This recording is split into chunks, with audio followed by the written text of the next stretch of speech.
기독교 강요 4권 제19장 13번째. 견진 성사는 버리고 그것이 구실로 삼고 있는 고대의 신앙교육 관습으로 돌아가야 함.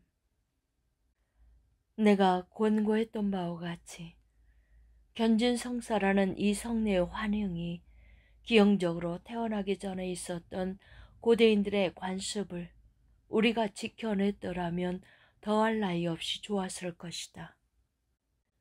그 이름이 입에 오르내릴 때마다 세례의 불법을 행하는 그들이 공상하는 견진 성사가 아니라 아이들이나 청년기에 접어든 세대가 자기들의 믿음의 기준을 교회 앞에서 진술하게 하는 신앙교육으로서 계속되었더라면 좋았을 것이다.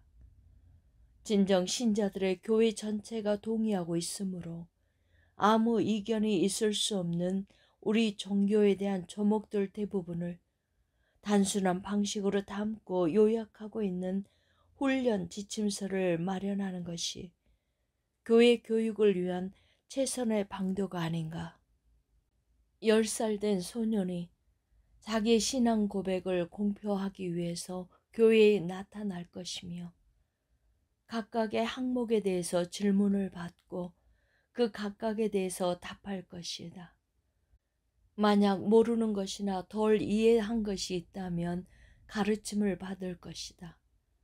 그리고 교회를 증인이자 목격자로 세운 가운데서 그 소년은 신자들의 회중 모두가 한 분 하나님을 예배드리게 하는 하나이며 참되며 신실한 믿음을 고백할 것이다.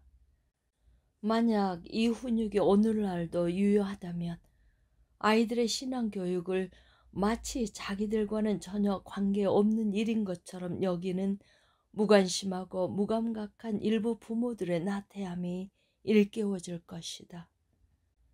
왜냐하면 그들의 방관에는 분명히 공적인 수치가 따를 것이기 때문이다. 또한 백성 가운데는 그리스도인들로서 더 큰 믿음의 합의가 이루어질 것이고 목매와 무지에 빠진 사람들이 그렇게 많지 않게 될 것이며 어떤 사람들은 새롭고 낯선 교리들에 무모하게 낚아채이지 않을 것이다.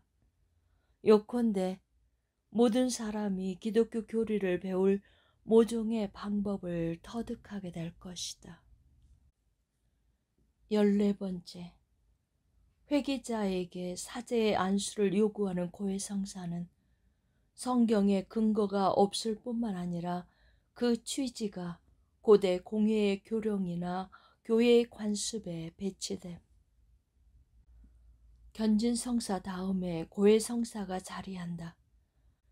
이에 대한 그들의 논의는 너무나 혼란스럽고 난삽하기 때문에 우리의 양심이 그 교리로부터 이끌어낼 수 있는 확실하거나 견고한 것은 그 무엇도 없다.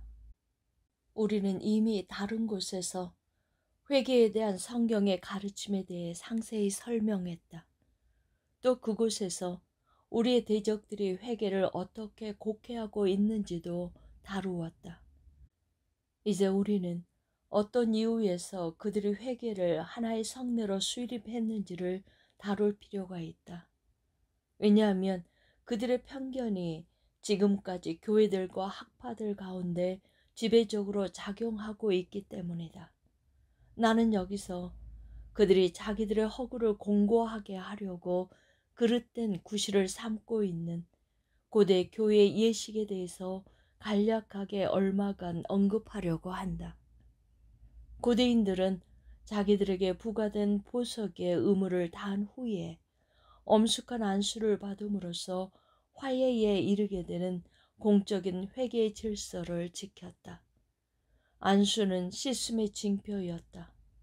이것으로서 죄인 자신은 은총에 대한 확신을 가지고 하나님 앞에 일으켜 세움을 받았고 교회는 그의 불법에 대한 기억을 제하여 버리고 그를 은혜 중에 선하게 받아들이도록 권고를 받게 되었다. 키프리아누스는 매우 자주 이것을 평강을 주는 것이라고 부른다. 그러나 이 행위가 더욱 무게 있게 다루어지고 백성 가운데서 찬미되게끔 하려고 그것을 행함에 있어서 감독의 권위가 항상 중재하도록 하는 규정이 수립되었다. 그리하여 제2차 카르타고 회의의 교령이 다음과 같이 공포되었다. 장로는 미사에서 회개하는 자를 공적으로 화해시킬 수 없다. 또한 오랑주 회의에서는 회개의 시간을 갖던 중에 이 세상을 떠나는 자들에게는 화해에 안수 없이 교제가 허락되게끔 하라. 병든 자들에게는 다시 건강해지면 회개자의 신분에 서게 하고, 회개의 시간이 끝이 나거든 감독에게 화해의 안수를 받게 하라. 마찬가지로 제3차 카르타고 회의에서는 감독의 권위 없이 장로가 회개자를 화해시키지 말게 하라. 이 모든 교령은 회개의 엄격성이 지나친 방만함으로 인하여 해이해지지 않게 하려는 취지를 지니고 있었다. 그리하여 회개자의 면면을 더욱 자세하게 조사할 것이라고 여겨지는 감독을 감찰관이라고 세우고자 했던 것이다.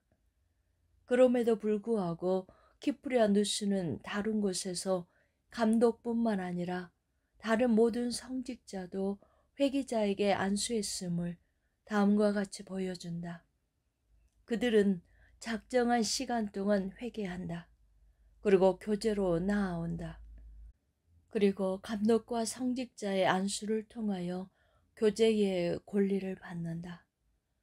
그리고 시간이 지난 후에 사안은 악화되어 공적인 회개와 별개로 사적인 방면에 있어서도 이 예식이 또한 사용되는 데까지 이르렀다. 이로부터 그라티아누스에 의한 공적인 화해와 사적인 화해의 구별이 있게 되었다.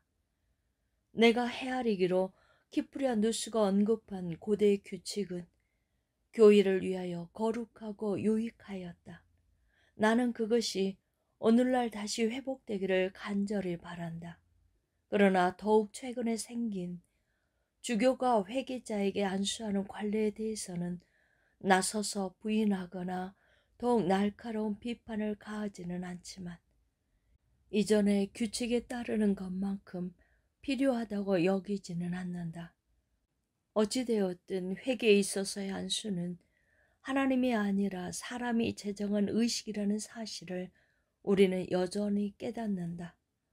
그렇게 해도 되고 하지 않아도 되는 중립적인 사안이며 외적인 행사로 분류되어야 한다.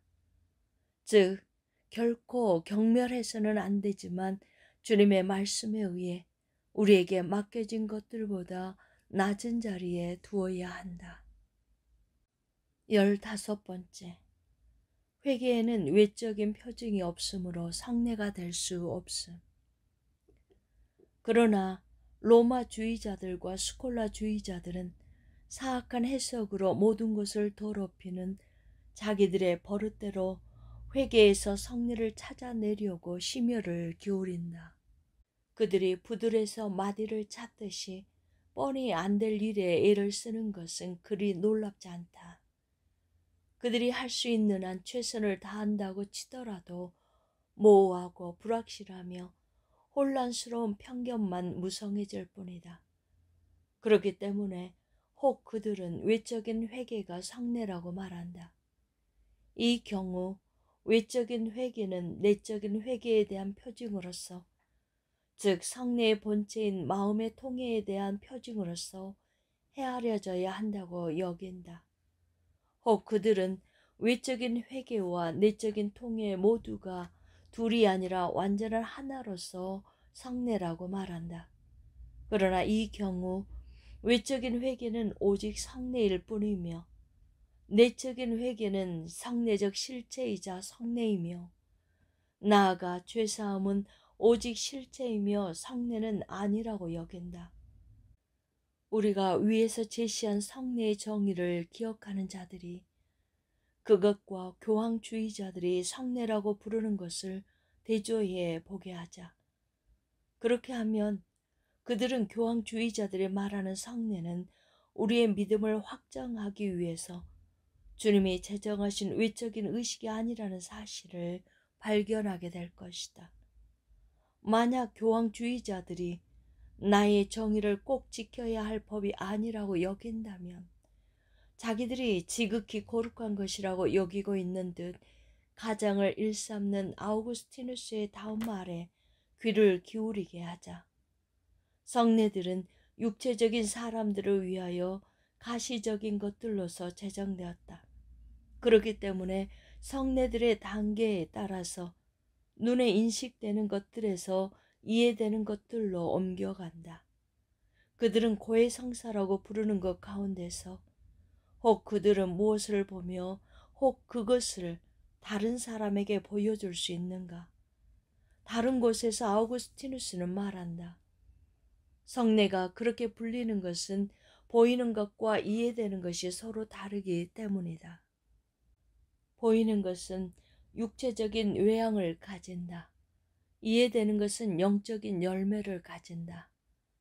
영적인 열매를 표상하는 어떤 육체적인 외양도 없는 곳에는 그것이 공상하는 고해성사가 결코 존재할 수 없다. 16번째, 성도의 회개를 성례라고 할 바에야 사제의 방면을 성례라고 하라. 이 야수들을 그들 자신의 경기장에서 죽여 없애기 위해서 우리는 묻는다.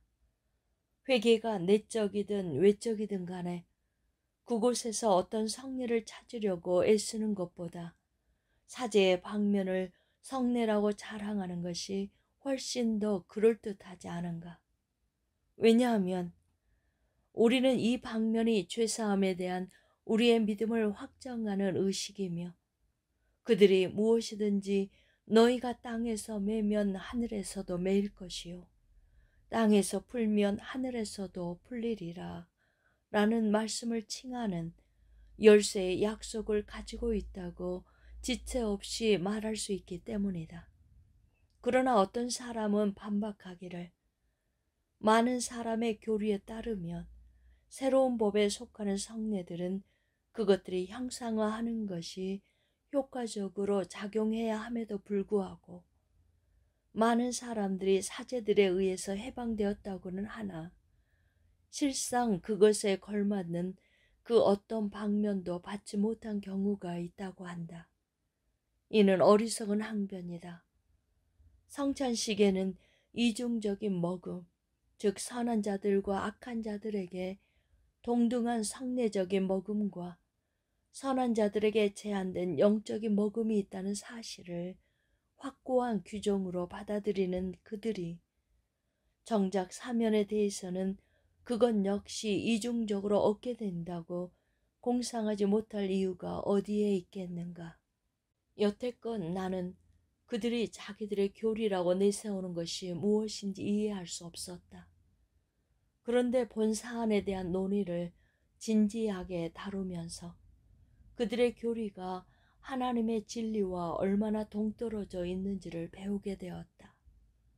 다만 여기에서 내가 보여주고 싶은 것은 그들 속에 이런 의구심이 있다고 하더라도 그들이 사제의 방면을 성례라고 부르는 데에는 아무 장애가 있을 수 없다는 사실이다. 그들은 아우구스티누스의 입을 빌어서 자기들의 의구심을 떨쳐버릴 수 있을 것이다. 그에 따르면 가시적인 성례가 없는 상화가 있으며 내적인 상화가 없는 가시적인 성례가 있다. 또한 성례들은 오직 택함받는 자들 가운데서만 형상화된 대로 효과적으로 작용한다. 또한 어떤 사람들은 성례를 받은 만큼 그리스도를 입고 다른 사람들은 성화를 받은 만큼 그리스도를 입는다. 전자는 선한 사람들과 악한 사람들에게 동등하게 작용하고 후자는 오직 선한 사람들에게만 작용한다. 그들은 많은 어려움에 봉착하여 절치부심하면서도 모든 사람에게 그렇게 쉽고 명백한 것에 대해서는 여전히 깨닫지 못하고 있으니 그지없이 유치하며 햇빛 아래에 있으나 눈이 멀어 보지 못함이 분명하다. 17번째. 세례가 곧 회개의 성례. 그럼에도 불구하고 성례에 관한 그들의 입장이 어떠하든지 간에 그들의 자만을 막기 위해서 나는 회개를 성례로 여기는 것을 당당히 부인한다. 첫째, 성례의 유일한 기초인 하나님의 그 어떤 특별한 약속도 이 본체에는 존재하지 않는다. 둘째, 여기에 의식으로 주어지는 모든 것은 순전히 사람들의 고안물에 불과하다.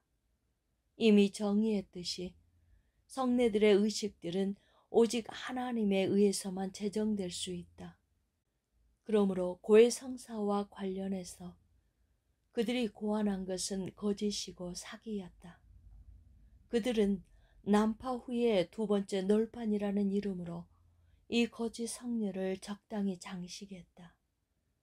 세례 때 받은 무죄함의 옷을 죄를 지음으로써 오염시킨 사람이 회개를 통해서 다시금 회복될 수 있다는 이유에서였다.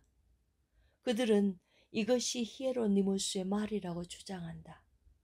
그러나 그것이 누구의 말이든지 간에 그들의 방식으로 그것을 해석한다면 그 뜻이 불경건하다는 것은 분명하다. 아무도 이에 대해서 변명할 수 없을 것이다.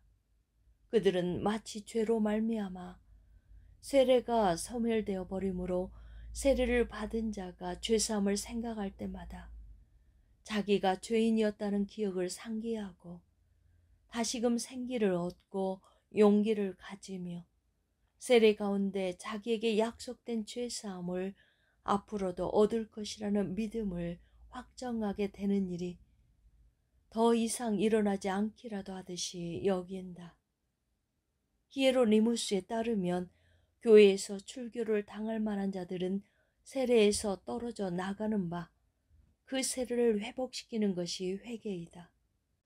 과연 히에로니무스의 이 무디고 부적절한 말에서 시작해서 자기들의 불경건에 이르는 이 미련한 해석자들은 얼마나 대단한가. 그러므로 세례를 회개의 성례라고 부르는 것이 가장 적합할 것이다. 왜냐하면 세례는 회개에 이르려고 뜻하는 자들에게 주어지는 은혜의 확정과 확신의 인장이기 때문이다. 이것이 성경의 말씀에 부합할 뿐만 아니라 고대 교회가 가장 확실한 공리와 같이 여겨서 선언한 것임에 나는 분명히 지적하고자 한다.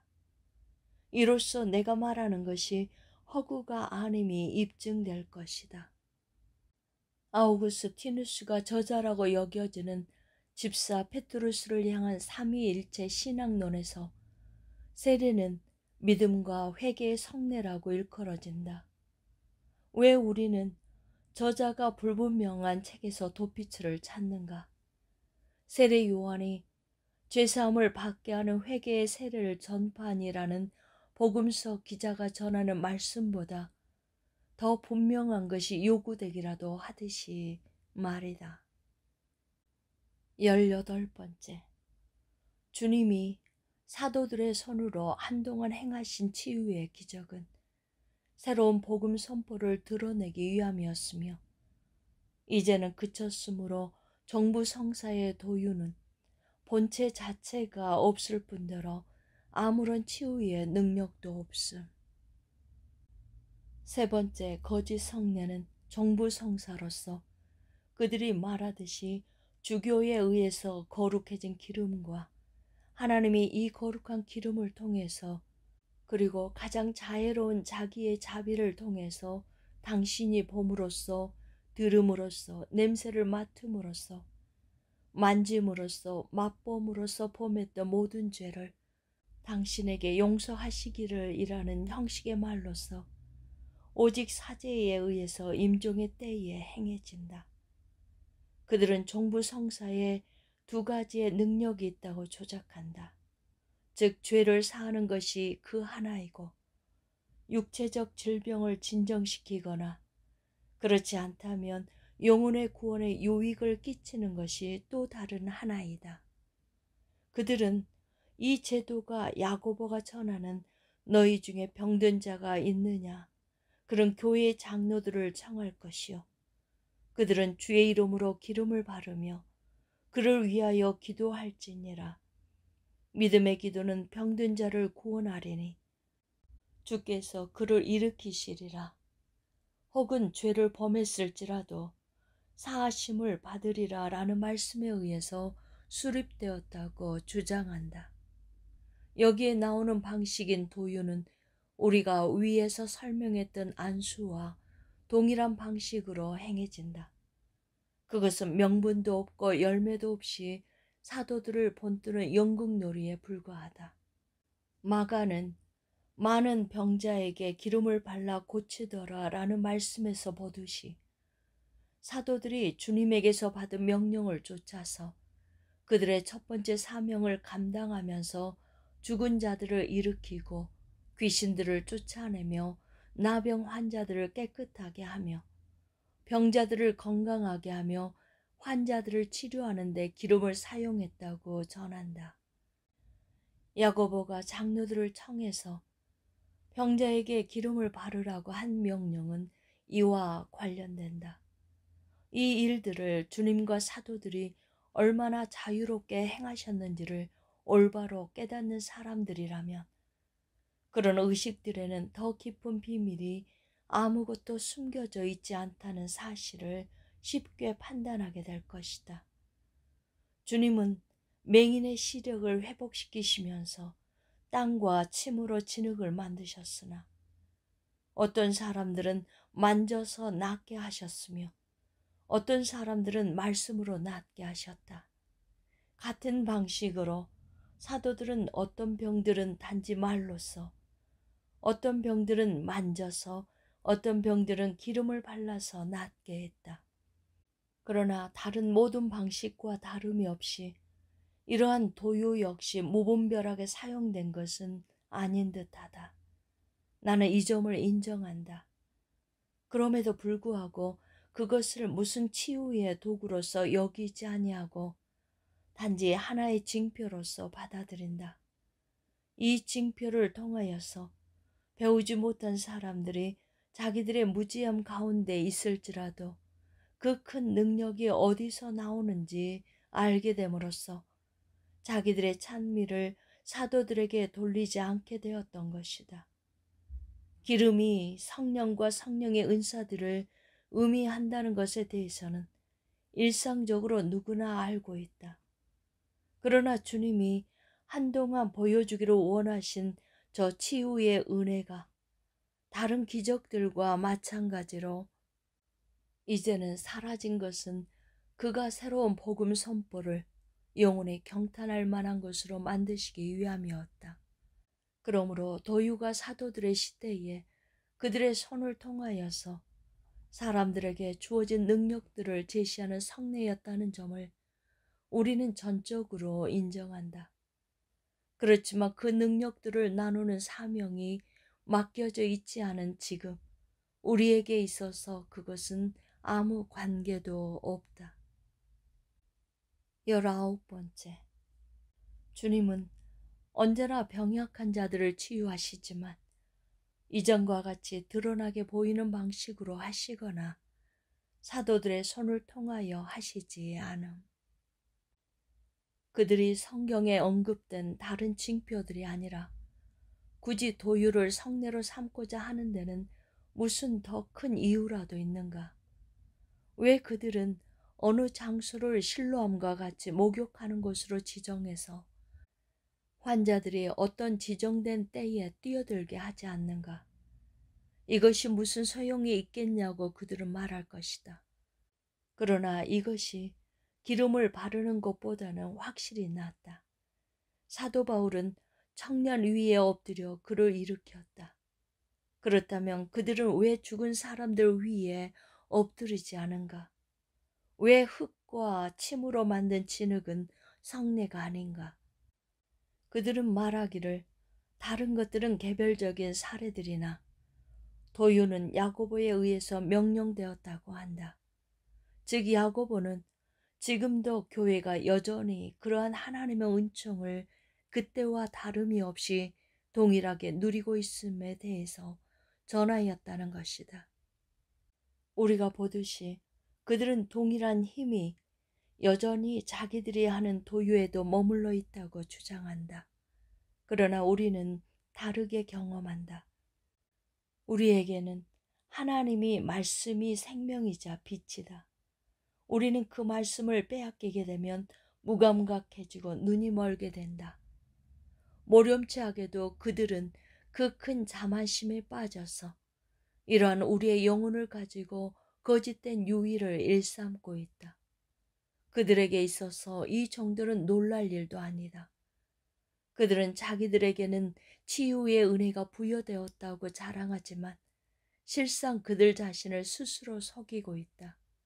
진정 주님은 모든 시대를 통하여서 자기의 백성 가운데서 현존하시며 한때 그러하셨던 것과 마찬가지로 그들의 병약한 부분들을 필요할 때마다 고치신다.